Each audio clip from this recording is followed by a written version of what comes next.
And iodine, why you need it, why you can't live without it. Now, Burton Goldberg spent over 30 years carefully researching holistic medicine in California, Israel, Mexico, and Russia. But it's taken only a few years for this self-made businessman to emerge as the voice of alternative medicine. In '94, he published Alternative Medicine, the definitive guide, produced by his own publishing company, and had 750,000 copies in print. This 1,250-page reference work on how to treat 200 health conditions with alternative medicine has been hailed as the Bible of the alternative medicine industry. A new, completely revised edition was published in June 2002. He is passionate about alternative medicine and is committed to helping forge profound positive changes in healthcare and medical awareness. To further this pursuit, he has published a series of alternative medicine definitive guides to various health conditions. This series includes the landmark publication Alternative Medicine Definitive Guide to Cancer, in which 37 top alternative medicine physicians explain their proven, safe, non-toxic, and successful treatments.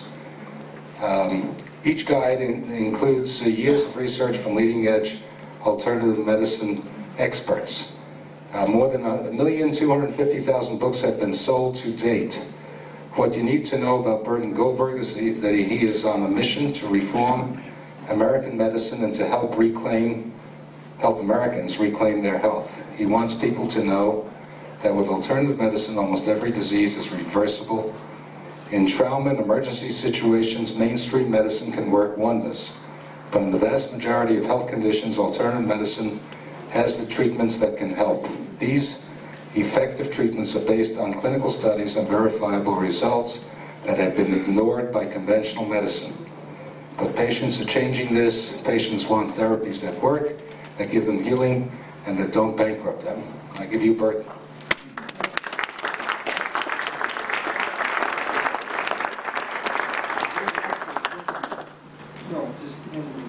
When it comes to cancer, mainstream medicine and oncology is medieval.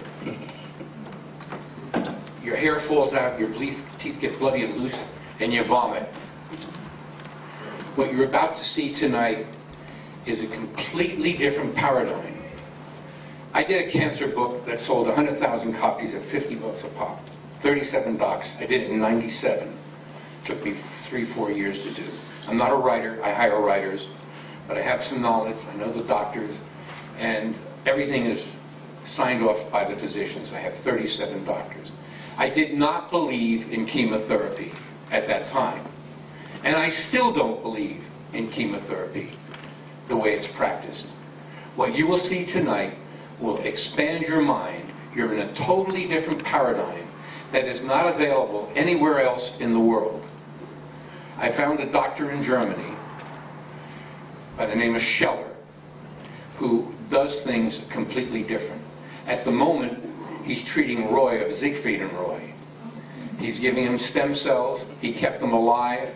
He had him flown from Las Vegas in a private jet with oxygen and nurses.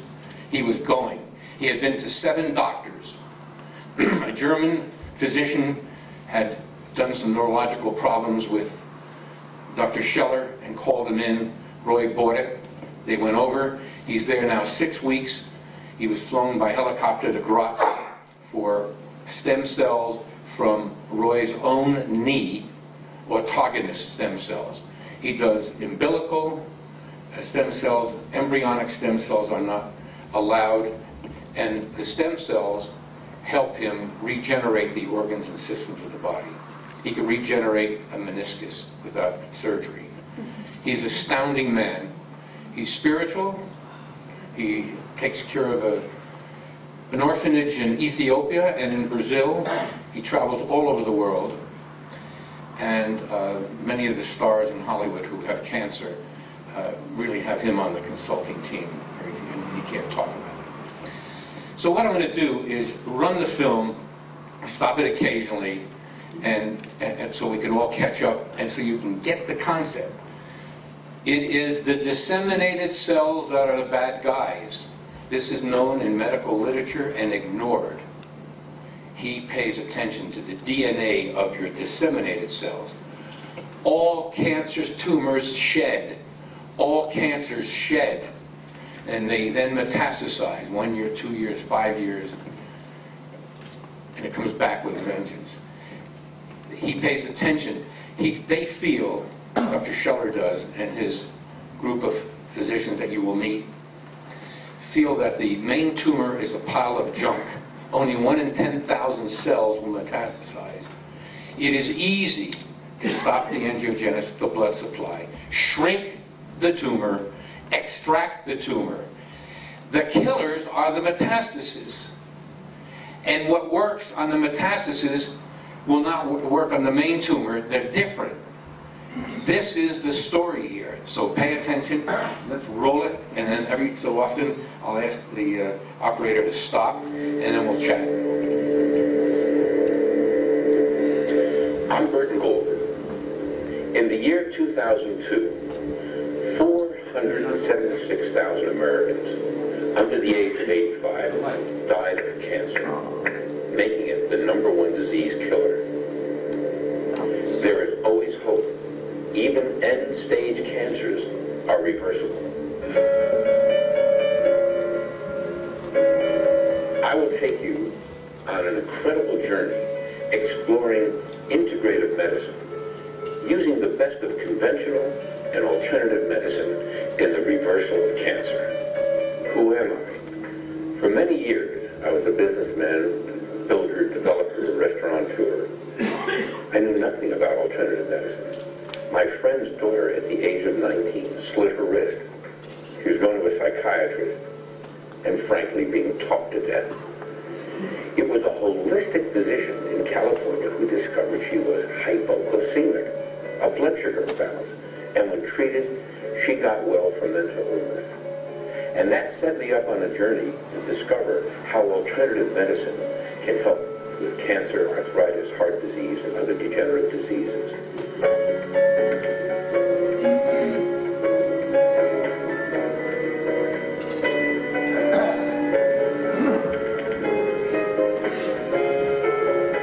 I've called this program, Curing Cancer, the best of both worlds. For not one system alone is as effective as using the best of conventional medicine and alternative. You need to use the best of both worlds very frequently, and you just want to use the lightest dose of poison possible to get the job done. I personally find that combining therapies is the most successful. We do not see black and white. Neither conventional nor alternative medicine is the Bible. We have to use both of them. And the best treatments that I have found so far were combination treatments from nutrients and nutrition and combining with the techniques that Dr. Scheller is applying. In southern Germany, at the foot of the Bavarian Alps, is Dr. Scheller, who every morning meets with his staff of 10 physicians and goes over the program for his many patients. Dr. Scheller himself is multidisciplined. He has a doctorate in chemistry, pharmacology, and of course medicine. I have a chance, 20%, to survive and to get better cancer with chemotherapy, okay? 80% fail. If I have a vaccine who give me 11 or 15%, which is very poor, then it's 35. And if I have alternative protocols which give the patient also hope, even with immune correction, with immune modulation, with stimulation, what else, again another 20%. Okay, and you make it, combine it with hypothermia, let's say 20%, and in total we have an outcome maybe 65%. It's much better than the 20%, which are very poor. And the same in the alternative medicine. You have to combine all together. The best of both worlds. Sure.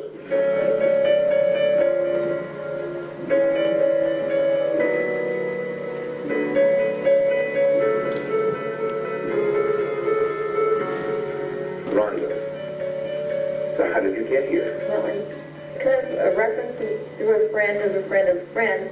They referred me to you, and you referred me to here, and here I be, getting better every day. They saved my life. How long have you been here? I've been here since December 20th, and when I got here, I had an enlarged liver with multiple lesions, and 2 days after I got here and had a PET scan, I pretty much had liver failure. It collapsed, and I turned yellow, all the enzymes, all the lab studies, kaput. That's German, because we're in Germany, kaput. So the body failed, and the lab work proved all that. So you can see from the lab work that it was pretty extreme. So I made it here just in time. Thank God. And so they reversed it with a lot of their treatments. They did hyperthermia for one go-around. Full body. Full body. With low-dose chemotherapy. But it was a bumpy month. But it was just a month. And I'm back alive and kicking again within a month. This is astounding. Yeah, the white cells were non-measurable. And then they did immune system building, and they went from below 500 to up into the 30,000, back down into the normal range. And they saved your life. I believe so. The symptoms are going away, the bloating. I had ascites, I had fluid in the liver. The lesions are disappearing. They're having a hard time finding them, I'm glad to say. And yeah, and that's that. Now they still have to work with some of the bone marrow, and the breast cancer thing is pretty much not an issue because it's not there. I had a couple months that came and went, so I didn't know whether that was a hormonal thing or what. But so there's balance here, and they've done remarkable things.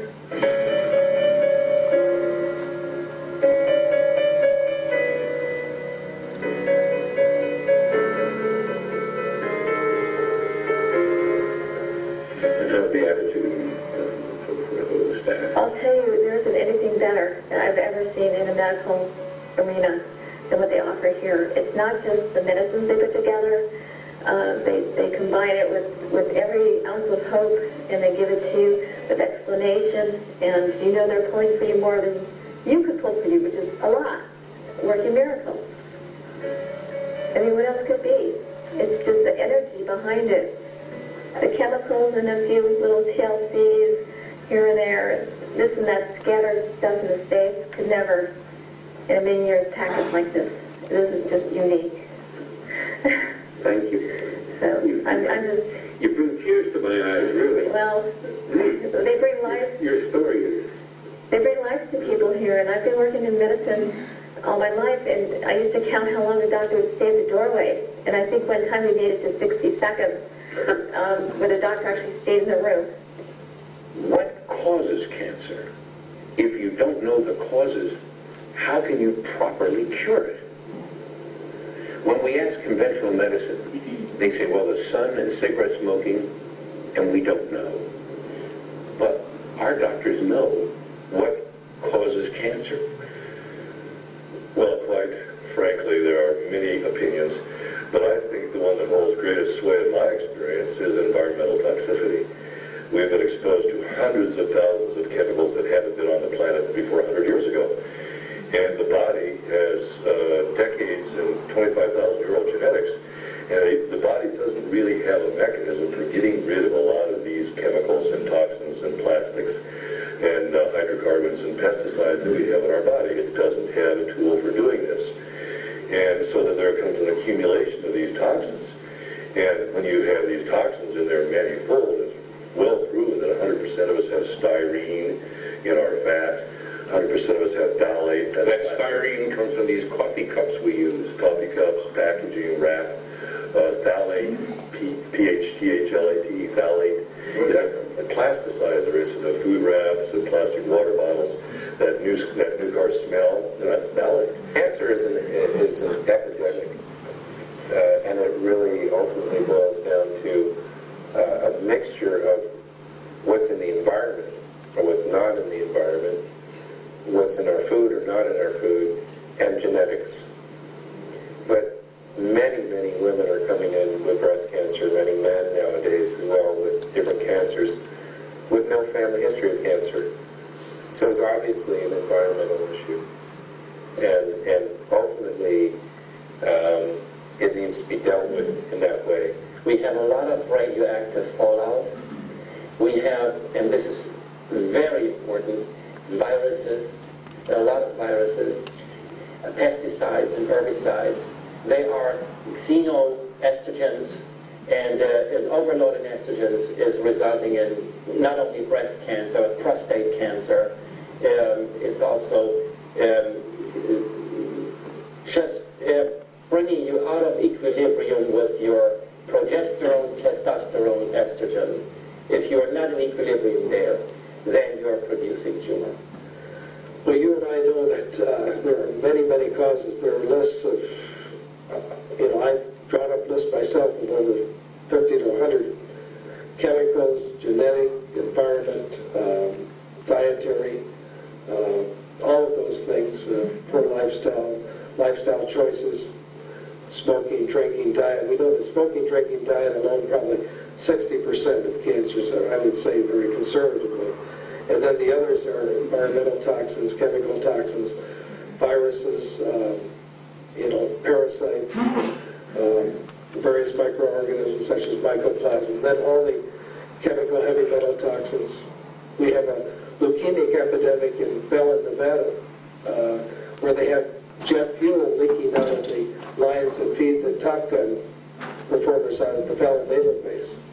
And that JP-8 fuel is thought to be one of the causative agents of the leukemic epidemic. 16 cases of leukemia in a town of 25 to 30,000 people, when they should only have one case every 5 to 7 years. There are many, many causes of cancer, and it's a multifaceted activity that goes through years and years of changes in the body that affect the body's balance. Part of it is genetic, part of it is environmental, part of it is what we are eating or what we are exposed to. Are we involved in electromagnetic fields? Are we sitting in front of a computer all day long without protection? Are we eating properly or not eating properly? Do we have tremendous amounts of stress in our lives? There is a multitude of factors that play a role, many of which we can regulate ourselves. There are now ways of taking the melanoma and making a specific immune stimulator directly against the tumor cell. This you can do, or you can just inject different types of thymus extracts or particular types of immune therapies to enhance the immune system. So you have good success with melanoma. Oh, yes, yes. And that's a deadly disease in conventional It doesn't have to be.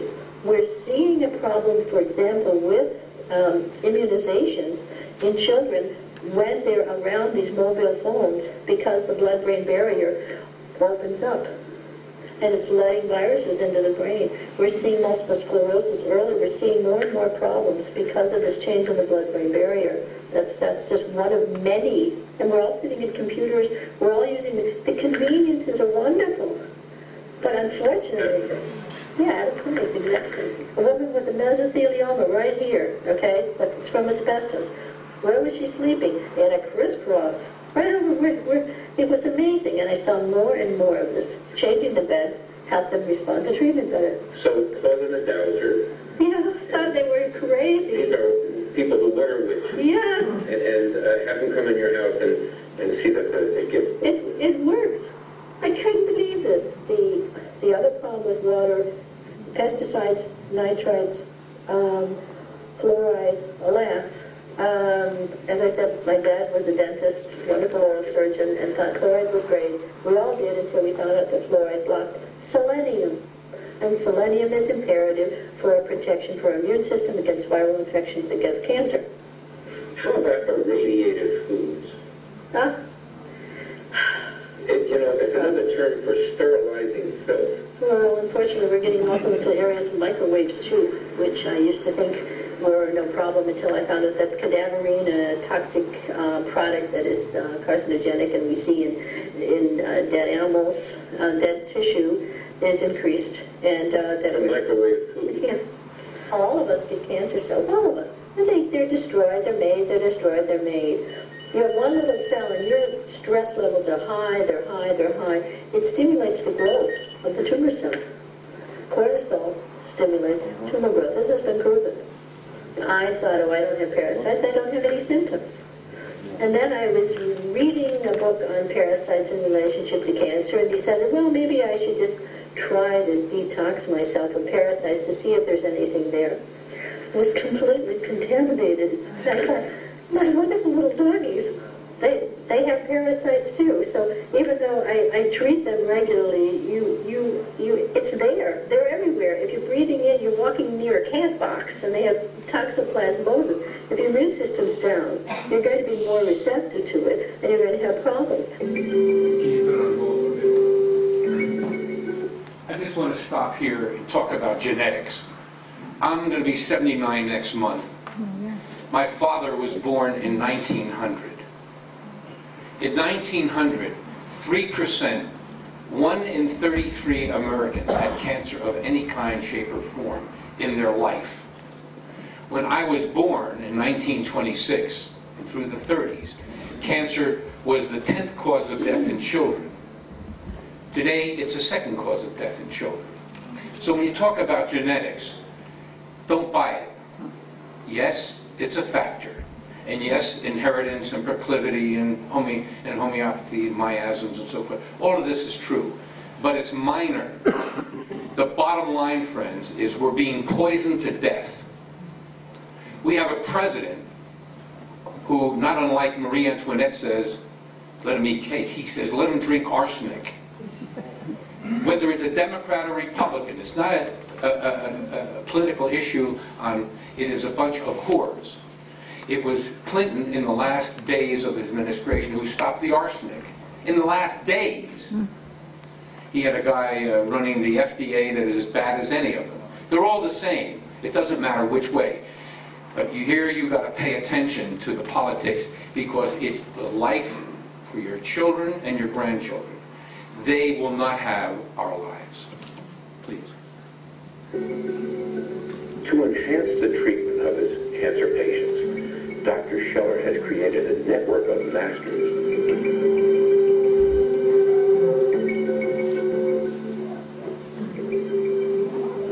I visited the home and office of Professor Giesing, who works in close collaboration with Dr. Scheller.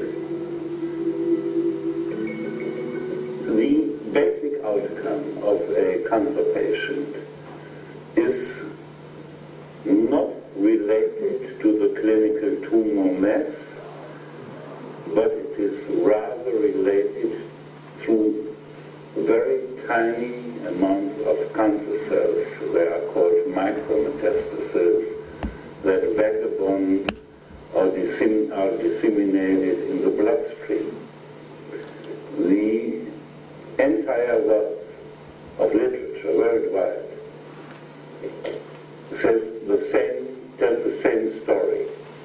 Success of therapy, failure of therapy can be measured through genetic or genome analysis in disseminated cancer cells in the blood or the bone marrow. We follow by genes the drug pathways within a cell and detect by that approach whether a drug would work or has worked or not, or whether you have resistance factors. So we also detect resistance factors in these cancer cells. So when Dr. Scheller sends his patient's blood to your laboratory, you tell him exactly which chemotherapeutic agent to use for that particular patient's cancer. The blind therapies, as it is done worldwide, the FDA says in 80% that sort of drug is useless. We know from our enormous number of patients that from these 80%, another 60% are not only useless, but facilitate metastasis formation because the cells have gained resistance factors. So the drug can cause cancer? Oh yeah. Oh yeah, that has been known since decades. And we were the ones who identified these resistance factors in those cells that should be treated. And on the grounds of Kaplan-Meier diagrams, we found that many resistance factors metastasis. So if you put all that together, the prediction value, that means will a drug work or not, at the moment is 81%, measured over all tumor entities that we have studied. That is a very high predictive value. It's much higher than you would obtain by doing the same sort of study within a clinical tumor. And the reason is disseminated cancer cells have a different make-up of genes than the clinical tumor would have. So the tumor and the living cells that slough off the tumor need different treatment. So we study in these cells what kind of DNA operations are there, and we study which kind of genes transcribe DNA into RNA, and we do that quantitatively in cancer cells versus benign cells. That's the whole story. And the outcome for patients is enormous. And conventional medicine does not take this into account. One of the most amazing stories Dr. Scheller and myself have in common was a successful treatment of a colorectal cancer with Herceptin. That was a patient who had metastasis from that primary tumor, and we did the routine assay which drug would work, and we found Herceptin would work. So the patient was treated with Herceptin, and all metastasis had gone after some while. So what is behind that story? A drug does not ask the cancer cells, where are you stemming from? Are you a breast tumor cancer cell or colorectal or whatever? A drug would work if the cell, the target cell, the cancer cell, is susceptible. So that means pharmacogenomics in target cells. So Dr. Scheller and other colleagues treat their patients after pharmacogenomic results, regardless of what the tumor is. And the outcome, what we know from many patients, and what we have also analyzed through mathematicians, by mathematicians, is people whose disseminated cancer cells are either inactivated or even better removed from the bloodstream live longer. By whatever means you achieve that. Professor, why don't more doctors use your system? Why clinicians are not using that system? In Germany, I can give you a very concrete answer, that is money. A physician makes more money, the more money, the lousier the situation of the patient is. You know, he makes more money from a patient who is metastasized than before that. Are you saying they don't really want to cure cancer? I have seen many people belonging to the establishment. When they develop cancer, they come to my office and say, now you have to look into my disseminated cancer cells. Let the other patient be behind me. I have witness stories, if I tell them, they would be unbelievable. From politicians, from well-known journalists, all that sort of stuff.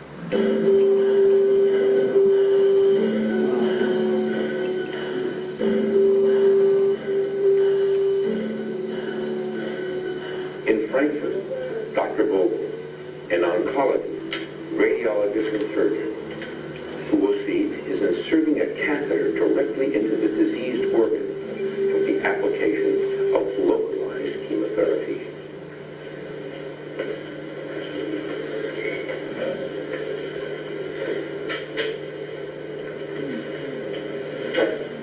For this interventional vascular oncology, we are performing two types of procedures.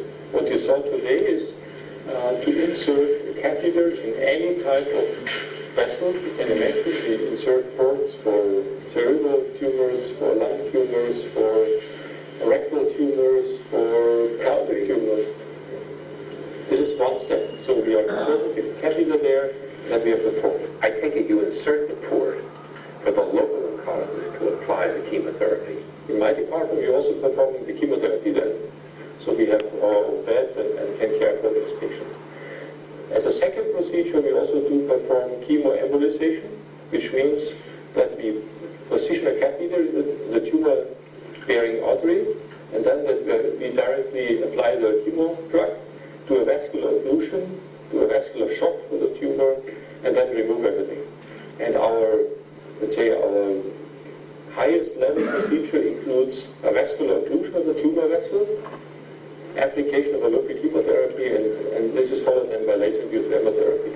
So the occlusion is done naturally with substances. Naturally, we can do it naturally, we can do it with drugs, chemicals, we can do it also with coils, like I did it during that procedure, because it's very fast and very safe. You did use a coil.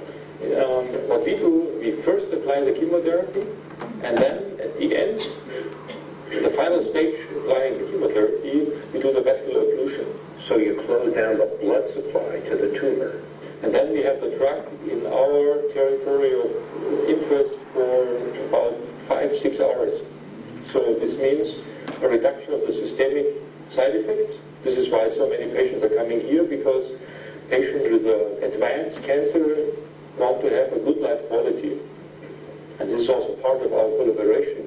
Dr. Scheller and Dr. Jakob in the Leonardis Hospital and other hospitals that, at least in Europe and increasingly also in the US or Japan or China or wherever, patients are more and more interested in having a good life quality if they cannot be cured. The concentration of the chemotherapy in a locally applied therapeutic protocol is about 20 times higher than in the human body.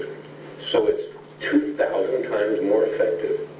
In a way, but it's important to know in what types of tumors you have to do that. So, for example, if you have a breast cancer patient and the metastases are here everywhere else, you have to carefully review whether this patient is a good candidate for a local therapy.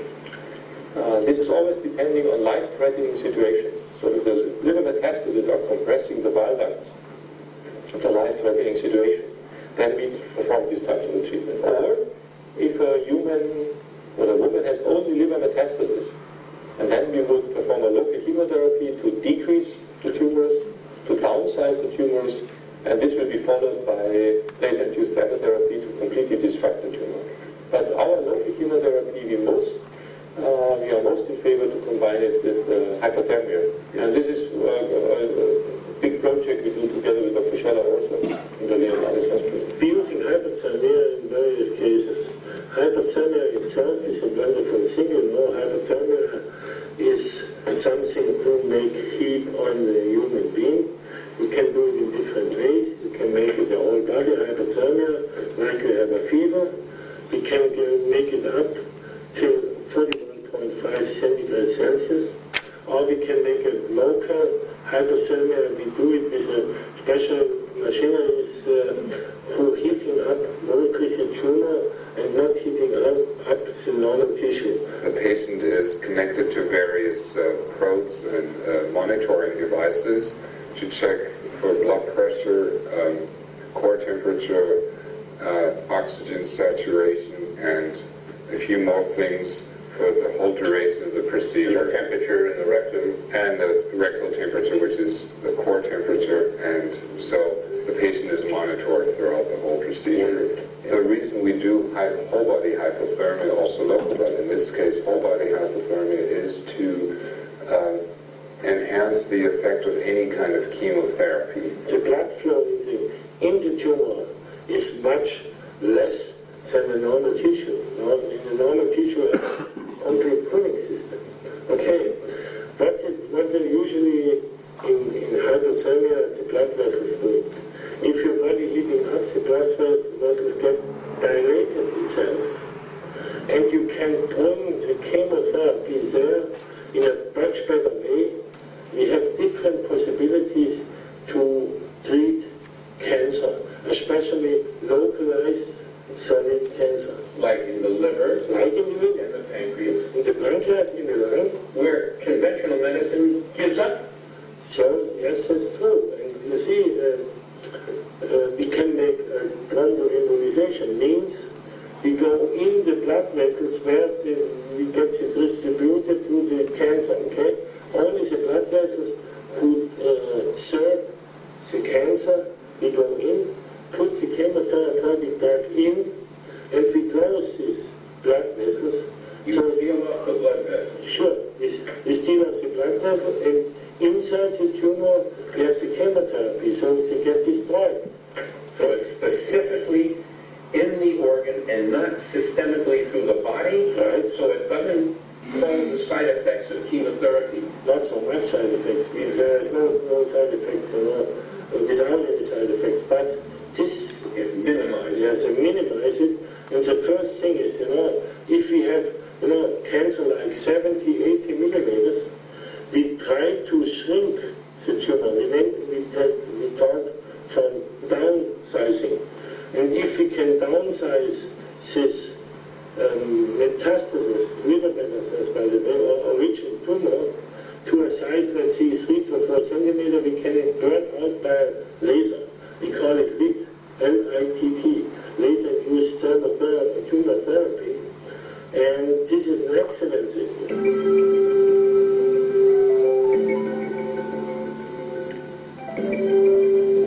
In Munich, we met Dr. Kubitschek. Most important tool in the diagnosis of cavitation is this Italian-made CT scan.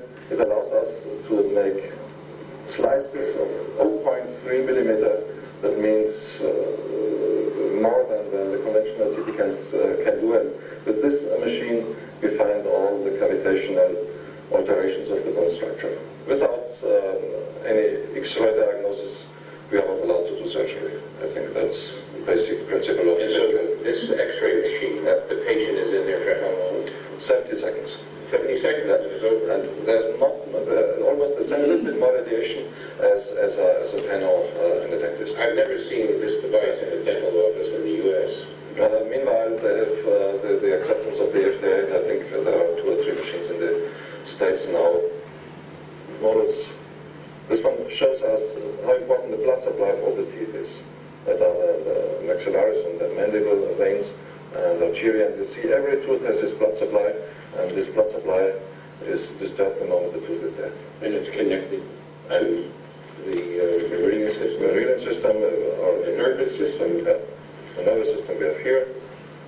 You see all the things, and here you see all the Chinese meridian, and most of the meridians are running across the face and also in the depth, and show the importance of the connections. And this model shows the whole face is connected with nerve, and they're in contact with the muscles, and the muscles they are guided by the TMJ, and that's another import of information that for the cancer patient, and that can disturb the whole system. Is it true that every cancer patient should visit a biological dentist? I think that's immense, tremendous importance to have done this.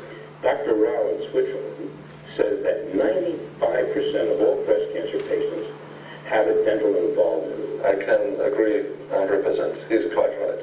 We found the same situation, and we even found several teeth that are characteristic for the breast cancer patients, and especially that are the premolars, the upper right 4 and 5 teeth on both sides.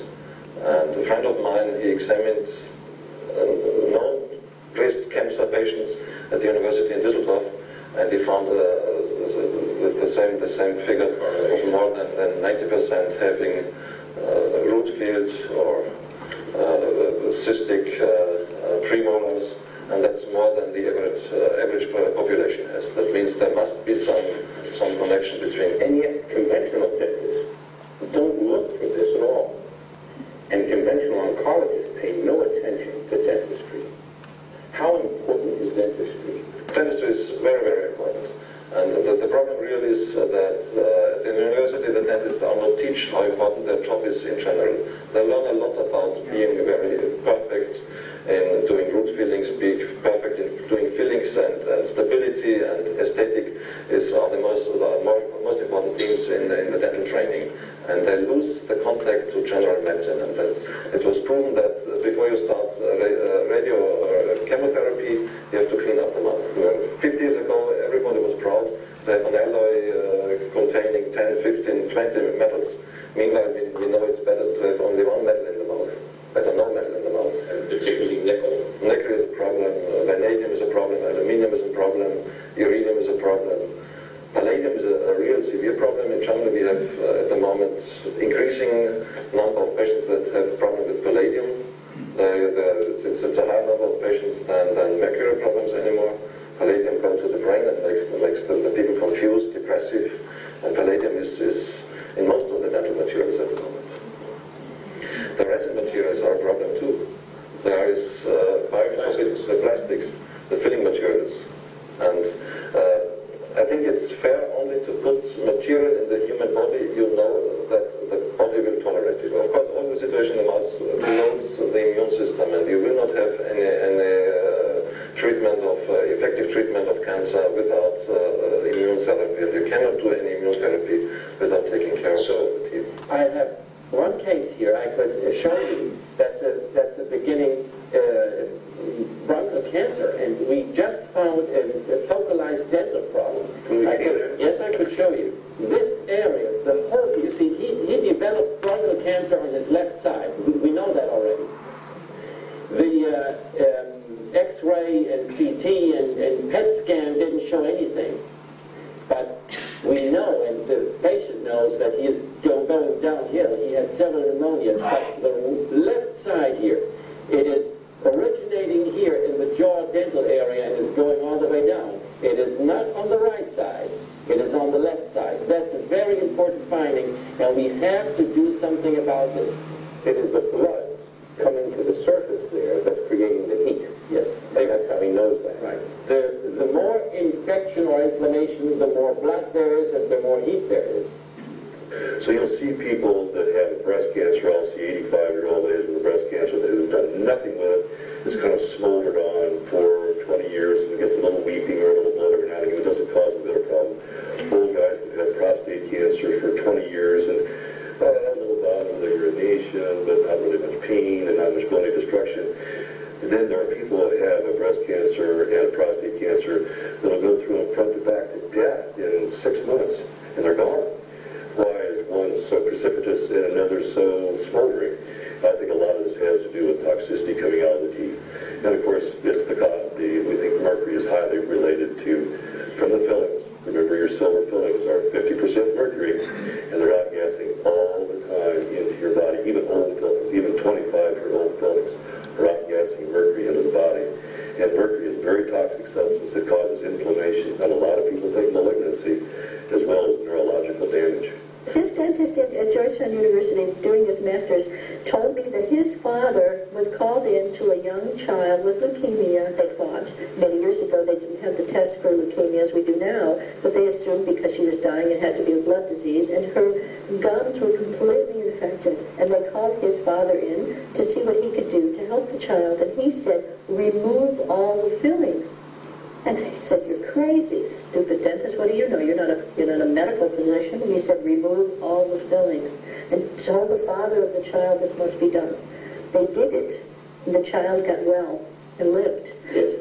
So he found out many years ago, this was 25, 30 years ago, that he was doing his master's on this, and his father did this, God knows how much longer, in South America. So we know the toxicity, and we know now at FDA that the leaching out of substances, regardless, is a problem. Early morning, Dr. I can't stress enough how important dentistry is. And most dentists are not aware of how important they are in the overall management of all disease. My mentor was a Catholic priest by the name of Scheidel. Not Scheidel, yes, Werner Scheidel. Werner Scheidel was arrested in Germany during the Second World War, before the Second World War. for talking against the Nazis. He was in seminary school. They put him in a garden camp. He threw off his clothes, ran over the fence, and ended up in Portugal. Took the first ship to Argentina, where he finished his priesthood. And in those days, in order to get people to come to church in the Welterland of Argentina, you did two things. One is movies or medicine. Otherwise, who would go to church? And he became, because he was a German and had some smattering of knowledge on homeopathy, he became a homeopath. And after the war, he went to the Max Planck Institute in Heidelberg, and he studied with the geniuses at that time. They're a totally different breed. As you can see what's going on with this film. This is totally different science. It flies in the face of everything you've seen before. I know for a fact, when I studied this, when I was doing my book, a patient in Scottsdale, Arizona, had excruciating pain in his prostate. And using electrodermal screening, which we'll go into very shortly, which is part of quantum physics. And in my opinion, if a doctor doesn't use electrodermal screening, he's blind flying. Now they may use kinesiology, which I don't trust any one of them alone. You remember the doctor said we did an MRI, we did a PET scan, and nothing, and an MRI, PET scan, and something else, an X-ray, and nothing showed. That's why you must use multiple tests, and that will come up in the future with Dr. Kessler. By the way, in 1999, the American Cancer Society said that every other man in America and 45% of the women will have cancer in their life. Those are ancient figures. That's 6 years ago, compared to 1 in 33 at the turn of the century. So I want you to get the significance of that. Let's go. Yes, you got a question? He did all these things that cost a fortune. Yes, it will cost a fortune. And you have to go to Germany to do it. Yes. So what help is it? The help is you beg, borrow, and steal. You see that girl there, Rhonda? I had been here Thanksgiving. I was in Germany photographing. I got a call from her. I get maybe 5, 10, 15 a day. She's had breast cancer metastasized all through the body. I said, young lady, and I met her, beg, borrow, and steal. Now we're talking about end-stage cancers. We're not talking about stage 1 and stage 2. Quite often your doctors can monitor you here. But when you go to 3 and 4, you're in deep caca. And so beg, borrow, and steal if you want to make it. Because they do it totally different there. Keller and I flew to Berlin, rented a car, and visited Charity University. I was not prepared for what I saw. Well, I'm a biologist and not a medical, but here you see that a tumor patient, and this patient has been prepared already to get, has been applied the iron oxide containing nanoparticles. So the surgeon inserted the catheter. Yes. You then put these small particles in through the catheter directly into the tumor. Directly into the tumor by very conventional methods. So that once you put these metal particles into the tumor, the patient will be on a gurney and be slid into the magnetic device. And then that magnetic device will do what? The medical device generates a high AC magnetic field which changes its polarity 100,000 times per second, and by this very fast change of polarity, the particles get heated, and the heat sum is very high, independence of mass, of little mass of iron oxide particles we have infiltrated into the tumor. And therefore, it kind of dissolves the tumor.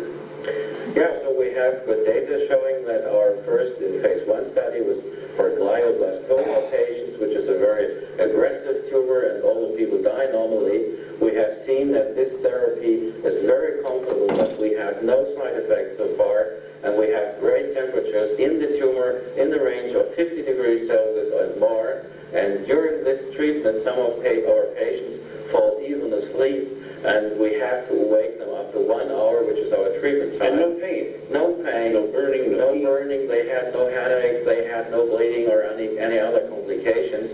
And we can exactly steer the temperature in the tumor according to the demands of the physician or the oncologist. So you're absolutely vaporizing these brain tumors almost non-invasively. Yes. This, That's astounding. independent, the only thing is to inject the particles in the tumor, and then the tumor is loaded up like a sponge with those particles, and the particles are taken up by the tumor cells, of millions of them. So, and the tumor cells are not able to get rid of these particles. Therefore, you can repeat the therapy as often as you want. We do it 10 times for some patients, or 5 to 6 times, and you have, again, only non-invasive treatments.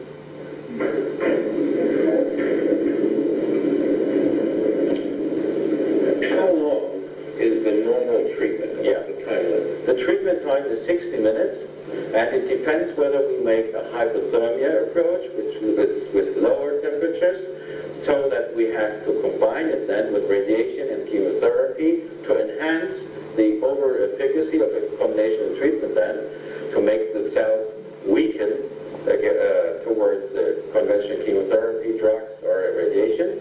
And we can also do thermoablation with the same approach, with the same depot of particles we have infiltrated the tumor.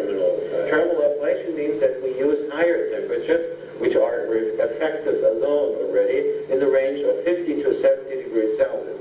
And so some patients don't need chemotherapy and don't need radiation. This can do it alone. Yes. But if they do, they could use lower dose, and this would become more effective because of this treatment. Right. Does this work on all tumors? This is the most exciting thing, because it's comparable to radiation therapy.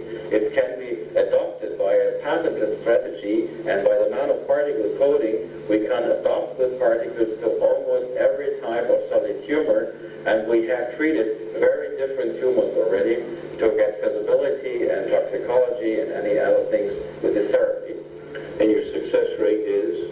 Well, the success rate is, we hope half of our patients are still alive, and according to the literature, with these very aggressive tumors which have obtained, or the patients obtained already radiation therapy, they were not re-resectable, they had already chemotherapy, and with all these patients with recurrent tumors, we have half of the patients still alive, and according to the literature, we would expect 3 months survival in those patients, and most of our patients are still alive.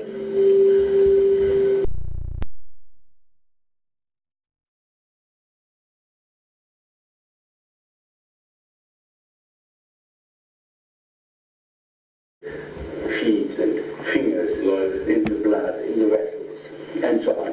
And when you have a shrinking, they put their fingers and the feet back. They have a capsule, and then you can perform the operation. But you have only after the shrinking 8 days. 8 days. 8 days. So you must perform the operation Within 8 days? In 8 days. And after the time, the tumor extended again.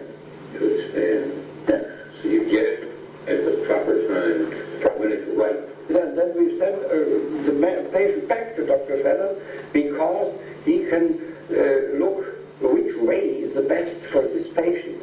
And if there is a recidue of the tumor, sometimes it will come, then the patient comes back to us, and we perform the operation again, and we change the regimen of the therapy.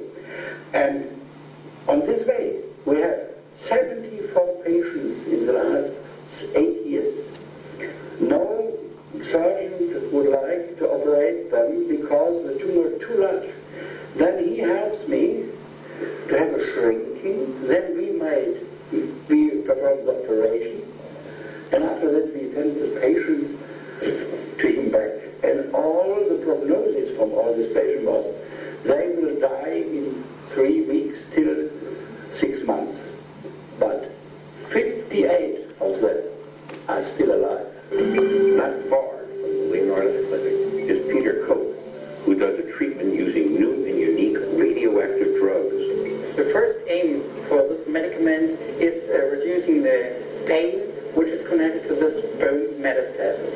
The second aim is also to reduce the progress of these tumors in bones. And how successful is it? We're very successful in reducing the progress. We can't kill very large tumors because the radiation has only a distance of 1-2 centimeters, and so we won't reach a tumor who has a center of 5 to 10 centimeters.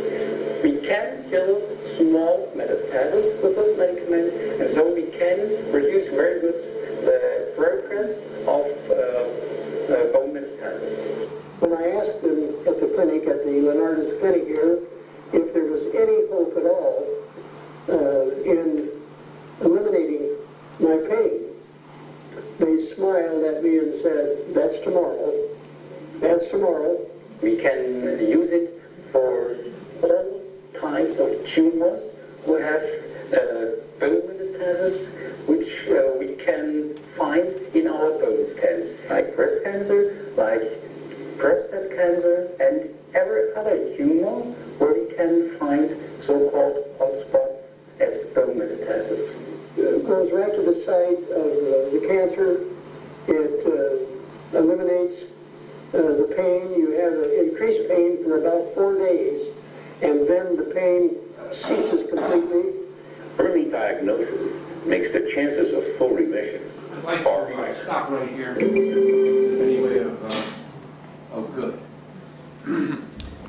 This patient is an American who had metastasized bone cancer.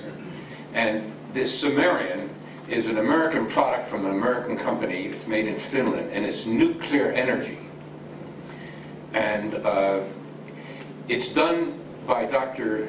Scheller in 3 stages, because this nuclear energy will kill your blood cells. And so he does it, and then he builds your immune system. There's your alternative medicine, integrated medicine, until you're strong enough to do 2 and 3 times. He's the only one doing that kind of thing. And it does, as it exacerbates the pain for a day, and then it disappears, which is astounding, just amazing. So these are the kind of things that, I wanted to go back to dentistry. There's one thing I didn't tell you about that Catholic priest. He says that as much as 50% in the reversal of cancer is in the mouth.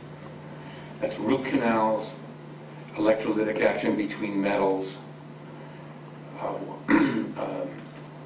the mercury, of course, we all know about. That can go into the ganglia all through the body and affect all kinds of diseases. And incidentally, one of the major causes of mercury is coming from fish, and that's because they use mercury and a cocktail of other heavy metals in drill bits under the sea for oil drilling. It lubricates the drill. And so that's another big aspect of it. Okay, thank you.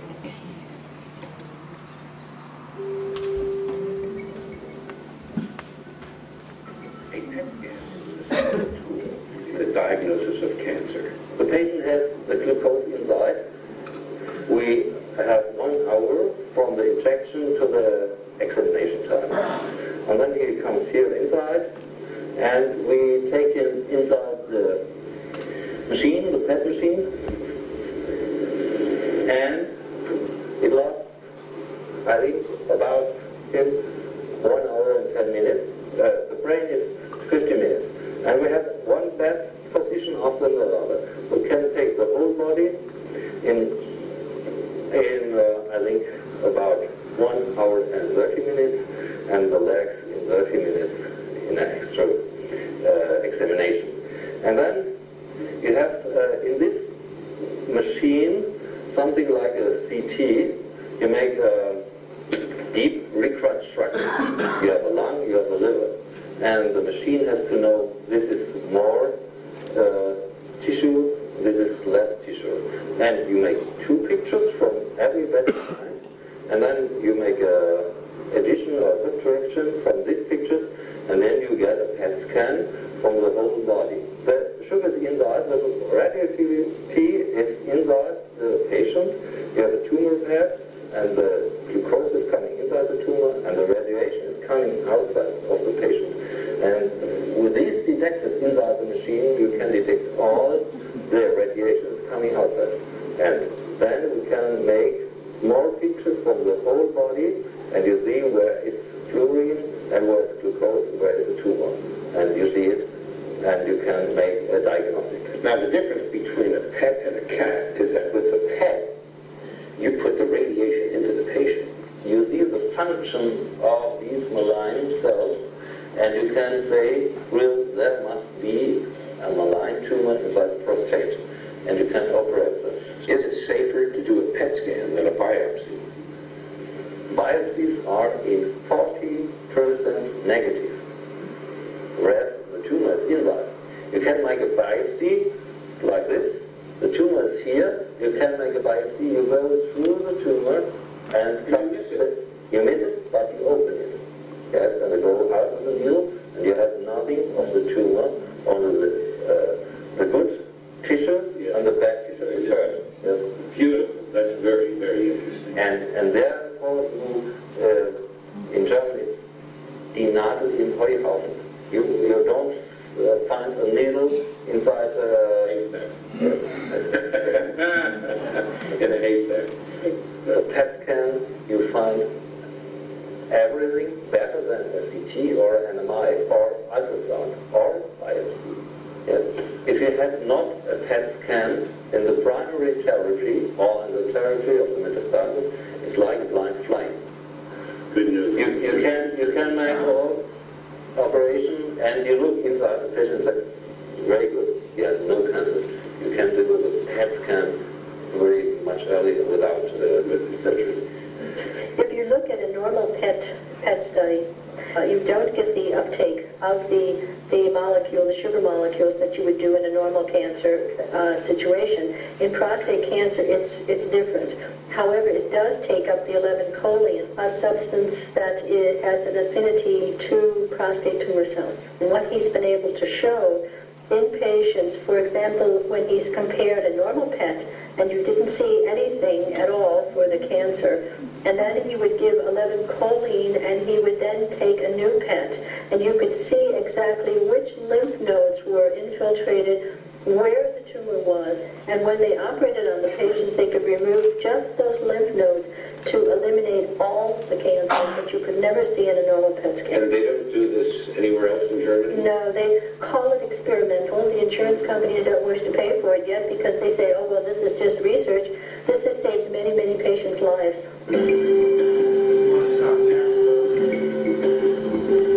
In a small... Even the radiation material he uses is different in some cases, as in the prostate. The major, the normal radiation material that they use quite often does not show, and they use that C111 and having an enormous visibility. And this is very, very important. Okay. Isn't that carcinogenic with that radioactive stuff? I really don't know. Yes. I really don't know. I had it myself. I'll tell you what's different here. When I did this film, he didn't have a brand new PET scan that was made by Philips out of Holland. There's only 2 in Germany. I think there's 1 in the United States in Cleveland, Ohio. And there's 1 in Israel studying heart disease. And I saw this in a hospital 20 minutes. I was back in March and February, and that machine takes 2 minutes, not 2 hours. I had a PET scan. They suspected cancer again with me. I've had cancer twice. Beginning, I had bladder cancer, which I took care of with Chinese herbs. And the second time, I had renal carcinoma. I had 5 vectors, 6 vectors saying it was so. Early stage, the MRI didn't show it. I'm always looking for early. And that's really what we're going to come to here with Dr. Kessler. The ability to see cancer coming early. The cancer that you've been diagnosed with, you've had for years. The breast cancers, maybe they're 7, 8, 9 years. And we don't know how to find it? Well, we do. And that's the purpose of this film. See it coming early, and it's a snap. You don't have to go to Germany. You get into 2 and 3 and 4, you better go. So we're going to show you what Dr. Kessler does. Dr. Kessler in northern Germany, near the North Sea, is, in my opinion, the finest diagnostician in the world. And why? Because he spends about 12 hours with you diagnosing. He's pricey. It's 10 grand for the week. But he has nurses and assistants do the testing for them. They're all trained. He does amazing things, and I have seen amazing results with all kinds of health conditions. I wouldn't go there for cancer, but I would go there to find out why you had the cancer. What organs and systems are malfunctioning? You know, the organs are like a leaf. They start getting brown, brown, brown, brown, and before you know it, 90%, and it fails, and it's over. You can see these things early, and he does energy medicine. He's a homeopath. He does thermography. You'll see where women should not do mammograms, they should do thermography. Mammograms cause cancer. Ductal carcinoma in situ is up 283% since 1983 due to medical x-rays, 80% of which is due to medical x-rays. This is in medical journals. And then they squeeze the breast and who knows where it squirts. So I want you to pay attention to Dr. Kessler. It's expensive. But remember Jack Benny when the guy came up and said, Mr. Benny, your life or your money? I'm thinking it over. Dr. Kessler has trained the staff of 17 nurses and technicians to become what I consider the finest team of diagnosticians in the world. We have a lot of heroic procedures today in cancer. You could fill up the bones with chemotherapy, for instance. You could instill iron oxide into the brain. But you still don't know why the patient has cancer. So in order to find out what the root cause is, we have to use functional medicine, which has been developed, especially in Germany, over the past 50 years. What does that mean, functional medicine? Functional medicine is involving the time factor. Other than conventional medicine, you would find out how the organ works. When a patient comes to you, what is the process going through your clinic? Well, first of all, we do a physical, and usually we have to do a physical. We check the lymph nodes and heartbeat, whether there is a pulse missing, whether you have a pulse deficit, do an ultrasound. This is the kidney, and that's the gallbladder. Deep, pineapple, stop. The gallbladder has no stones there. That's the gallbladder here.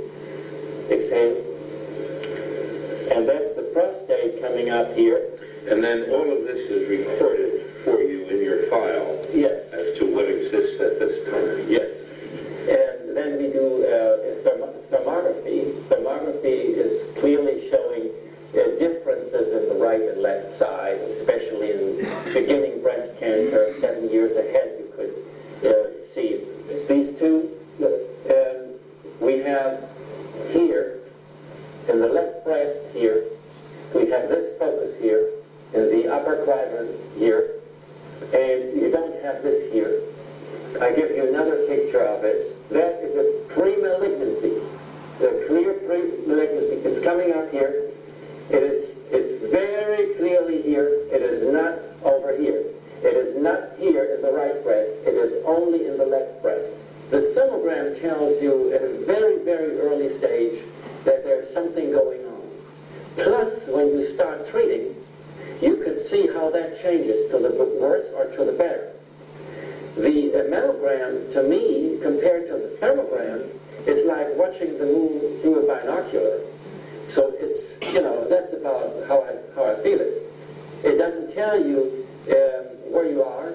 It doesn't tell you the difference of the right and left side, except there is a major thing going on there, and it doesn't tell you how you treat, whether you are able to eliminate the early changes of the tissue. The more often you take a mammogram, the higher the risk that you actually produce cancer.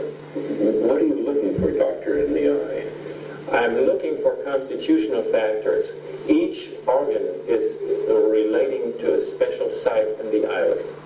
And when we check the iris, we could find pigments or weak spots in the iris that give us hints where to treat and what to treat. Some substance missing of the iris. That is a clear sign of a beginning pancreas cancer or already a pancreas cancer here. We are looking for these deep holes. This is another sign here. That is a carcinoma of the bile system. There is a closed duct, closed up, plugged up by cancer. You see the deep sign in this area here, and you see the pigment in that area, and you have a reflex vessel here. That is a pigment of the pancreas projected on the kidney. So I have a causal chain. I have to treat the pancreas in order to get to the kidney. I could deduct that from the eye. But the wonderful thing is that you use this as one tool. Yes. You don't rely on it alone. You have 7 or 8 or 9 or 10 different tests to vector in and find the patient's problem. The whole idea is that alternative medicine must be standardized. It's very difficult to standardize it, but if you put several systems against each other, then you get a clear picture what you're dealing with. And after that, we go to electrodermal screening. We use the acupuncture point as an information center. We not only find out which organ is diseased, but we also find out the causal chain, which organ has passed the hot potato to the other organ. So not until you know the causal chain, you will be successful. See, we are testing here over 40,000 toxic substances, including pesticides and herbicides and viruses, bacteria, environmental toxins, all kinds of environmental toxins. And it's the combination of toxins which is so dangerous. A very harmless virus all of a sudden could be very toxic if it's combined with PCB, atrazine, and a certain radioactive element, for instance. We have several systems that we hold against each other. So when you do this electric dermal screening, how can you tell by putting a probe on an acupuncture point what's going on? How does that work? It is a resonance procedure. If you are resonating to a certain toxin and you have a certain testing device, we know that you actually have accumulated that toxin. There's another system that's very important, that's actually a basic tool that we use here, is the Undermed.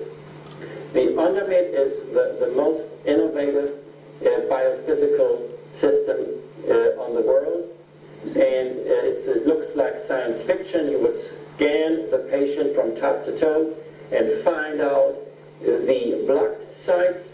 You could then use neurotherapy with procaine, go into those spots and revitalize these tissues, or you use the specific frequencies of the Undermed that you find out by pulse test. And the frequencies that you find out there with the Undermed all relate to a certain organ. If you find out, let's say, 260 hertz, it may be the gallbladder frequency, and you know the patient comes here with a cancer, let's say with a prostate cancer, and you have a gallbladder frequency. So that is a strong approach. You know now that you have to treat the bile system, the gallbladder, the bile system, in order to get to the disbalanced prostate metabolism. It's nice to be able to do as Germans do. Germans do electrodermal screening on chemotherapy agents to see which ones will benefit the patient most. So that's very helpful. Another German invention is dark field microscopy, and also the live cell therapy, or the dried, looking at dried blood under a microscope. And from this you can get a really good idea of who has a lot of free radical damage. Now, there's lots of blood tests that you can tell about free radical damage. That, cancers are very dirty. They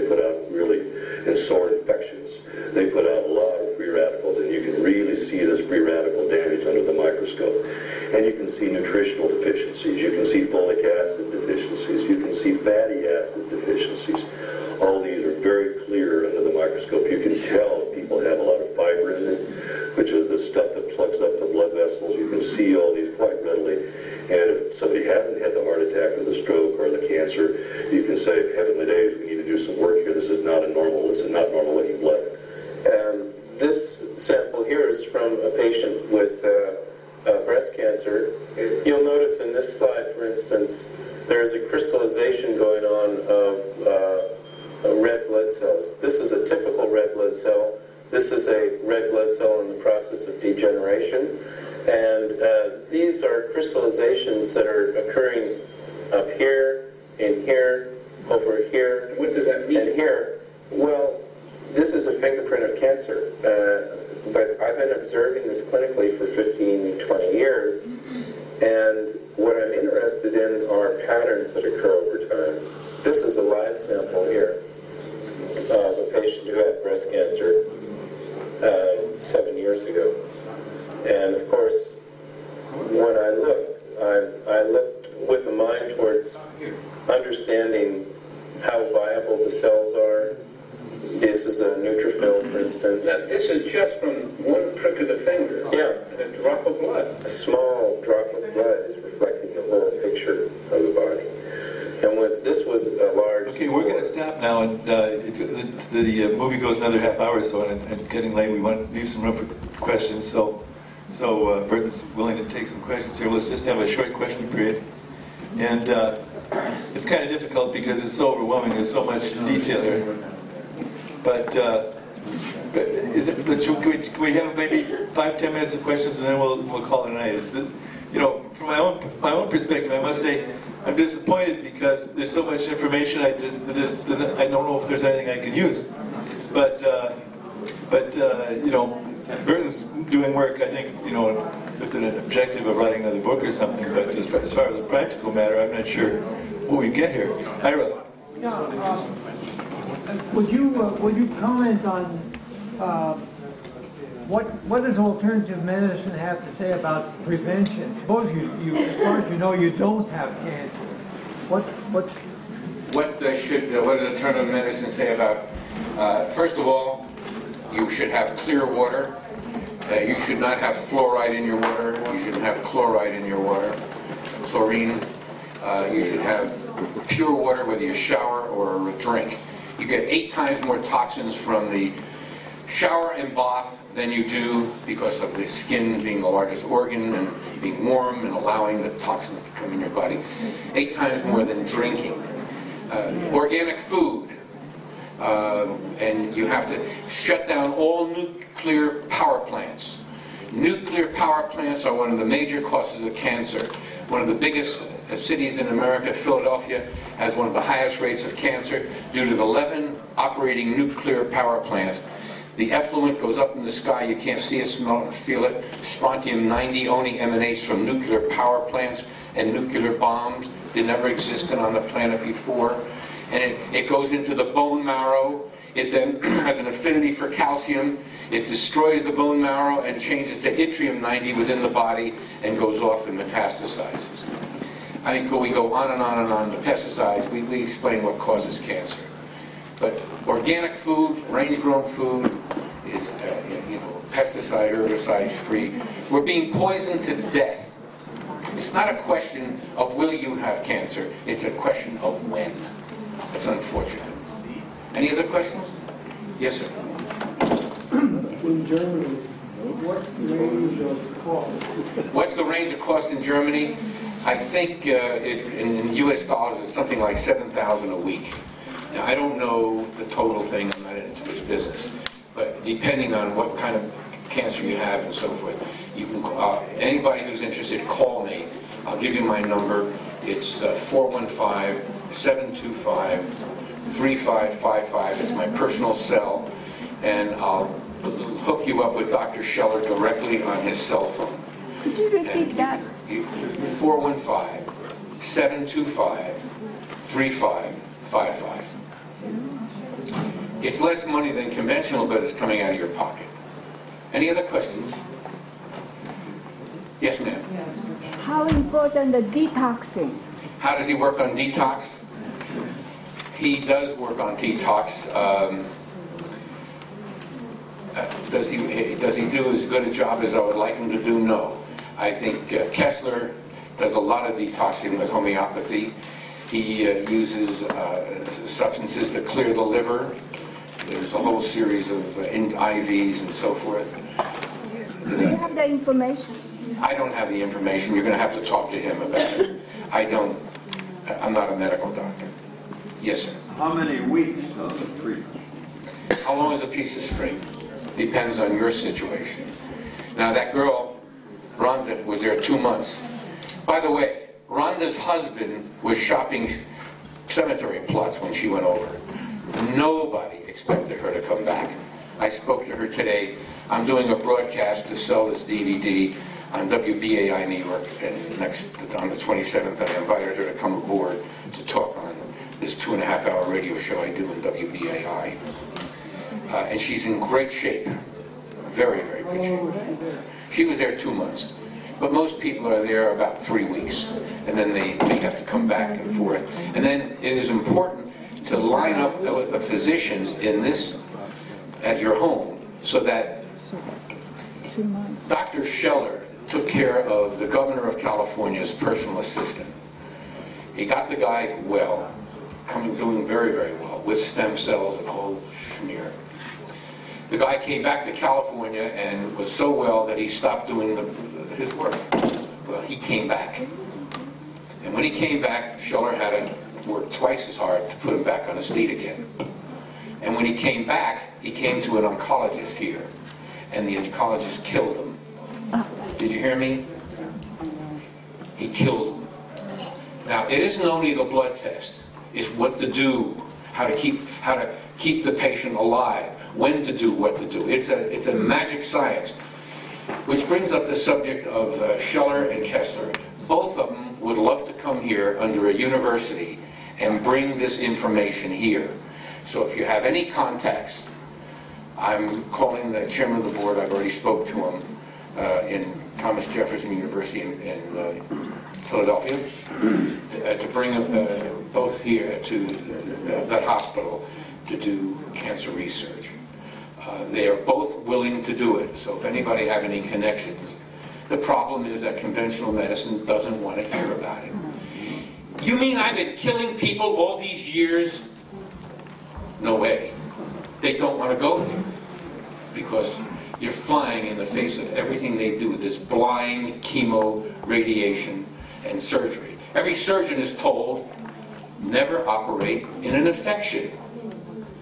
Every cancer operation is operating right into an infection. Any other questions? Yes. Yes, ma'am. Can you get thermograms locally? You can get thermograms locally, yes. Dr. Saputo, I had lunch with, dinner with Dr. Cathcart, who I worked with 30 years ago when he was working on AIDS with vitamin C. That's when I met him. He was a boy.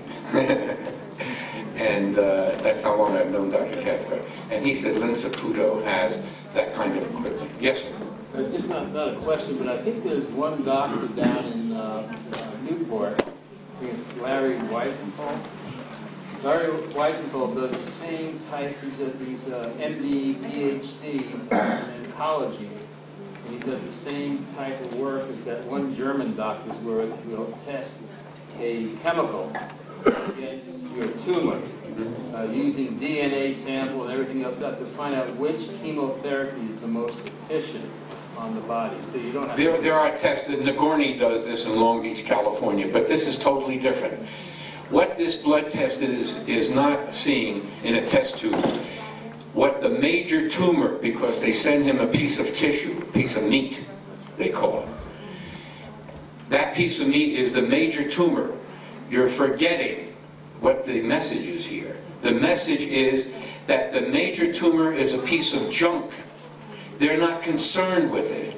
It is the disseminated cells and the DNA of toxic chemotherapy or natural substances that will turn it off. That's the magic of what we're talking about with this blood test. I have this in my cancer book. It's 1,100 pages. Go to my website. I have 18 books, all with 5 stars from Amazon.com. Anyone else? God bless you all.